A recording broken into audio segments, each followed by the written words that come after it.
বাংলাদেশের তো যখন আমাদের যিনি প্রাক্তন প্রধানমন্ত্রী শেখ হাসিনা জবের থেকে উনি ওখান থেকে চলে এসছেন এবং যেভাবে ওনাকে ওখান থেকে বাধ্য হয়ে ওনাকে যে বাংলাদেশ ত্যাগ করতে হলো আমরা সবাই জানি।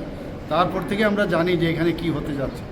সমস্ত ওই জায়গার যত উগ্রপন্থী ছিল, জেল থেকে চুর ডাকাত মানে বিভিন্ন ক্রাইমের সাথে যুক্ত, তারা দেখলাম মানে তালা খুলে দিয়েছে জেলে।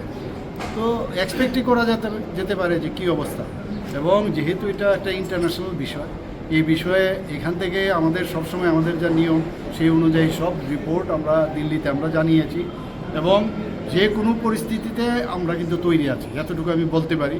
কিছুদিন আগেও এখানে আমরা যে প্রোগ্রাম করেছিলাম, এখানে আর্মির এখন যে ওনারাও ছিলেন সেখানে, তো আমাদের তরফ থেকে আমরা বর্ডার এবং আমাদের নিরাপত্তার দিক দিয়ে আমরা সেটা আমরা অত্যন্ত শক্তিশালী এবং যা করার আমাদের মাননীয় প্রধানমন্ত্রী যে আছেন সেখান থেকে ওনার নেতৃত্বে আমাদের যে ক্যাবিনেট আছে সেন্ট্রালে, ওনার নিশ্চয়ই এই বিষয়গুলো অবগত আছে এবং যা করার তাই করবে। সময়ের কথা বলছি, বাড়তি কোনো নিরাপত্তার ব্যবস্থা কি করা? আমি তো বললাম অলরেডি, তো আমাদের মানে যখন প্রয়োজন হবে।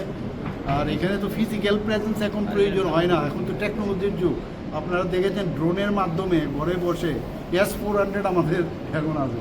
তো এয়ার ডিফেন্স সিস্টেম এভরিথিং, এখন না ফিজিক্যালি বর্ডারে দাঁড়াতে হবে তারও দরকার নেই।